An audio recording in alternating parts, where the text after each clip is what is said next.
Welcome to Nasdaq Trade Talks. I'm Jill Malandrino, global markets reporter at Nasdaq, with daily insight on the Nasdaq-100 index, or the NDX, which is made up of 100 of the largest domestic and international non-financial innovative companies listed on the Nasdaq stock market.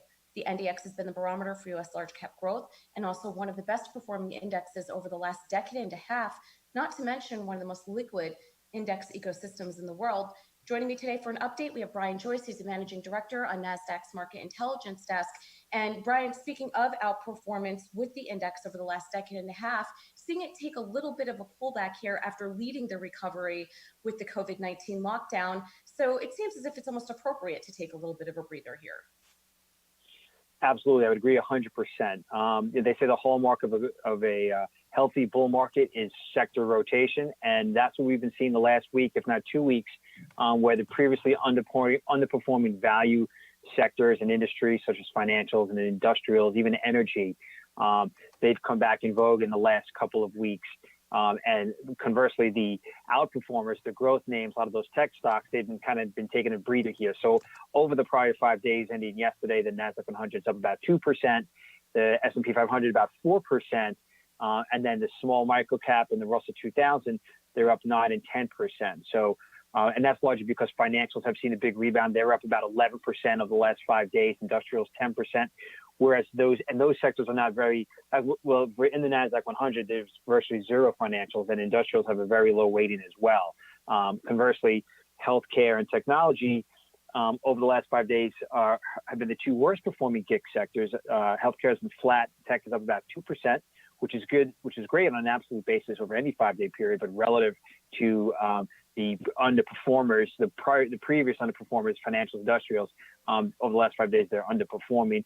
Consumer discretionary is up 4%, another big weighting in the Nasdaq-100. So just a short-term rotation that we're seeing, and that's not uncommon and arguably very, very constructive for the broader health of the stock market.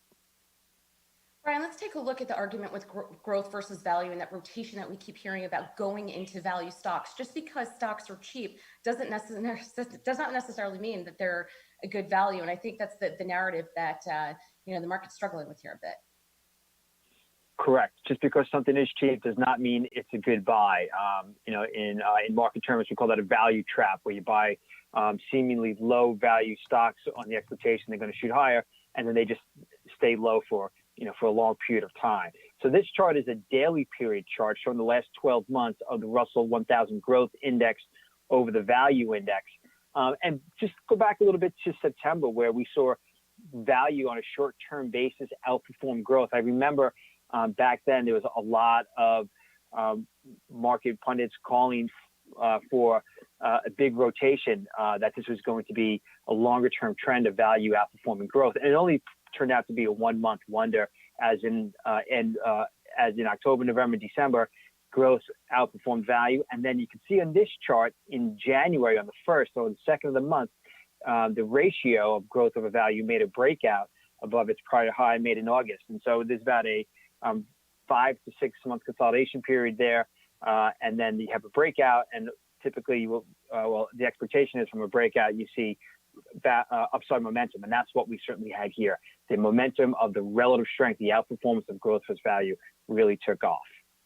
The growth versus value, this is the same chart, but on a monthly basis. So we're really going back longer term, and this is where you have a conflict of time frames. So the previous chart was the daily period chart, looked very constructive. We've seen a minor pullback over the last couple of weeks, but a strong 10-month uptrend.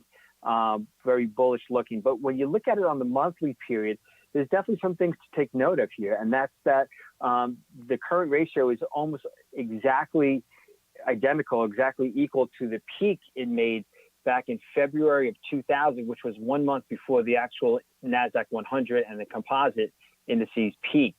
So we know those indices do have a lot of growth names. They're representative of many growth stocks and growth industries. And so this is noteworthy because typically the expectation is when a security or even a ratio in this example reaches a prior significant high, the expectation is that at the very least there's a period of consolidation that is expected. If that holds true here in this case, what we then should see going forward over the near to intermediate term is for growth and value to either perform on an equal level or for value to, in the short term, outperform growth. The other thing that's noteworthy is that the momentum on this long-term monthly chart just reached an all-time high. So these indices have been around since the late 1970s. Even at the dot-com bubble high, the monthly RSI did not reach the current level, which is 88, which is an extreme overbought condition. That can be looked at in two ways. It certainly reflects the bullish price action, or in this case, the bullish outperformance of growth, but it may also suggest that the outperformance is at an extreme level and is due for a reset, which, given the fact that the ratio is now approaching a prior all-time high, that may make it that much more difficult for the ratio to make a breakout and hold that breakout into new all-time highs. So this longer-term chart has me on the fence here, or has me wondering if value is about to see a short to intermediate term period of outperformance. All right, Brian, let's take a look at the chart, the daily chart on the Nasdaq-100 and get some insight into the index. So here we're looking at the Nasdaq-100 and the breadth, which is, I usually look at breadth as either at the 52-week highs or 24-week highs, which is roughly 6 months.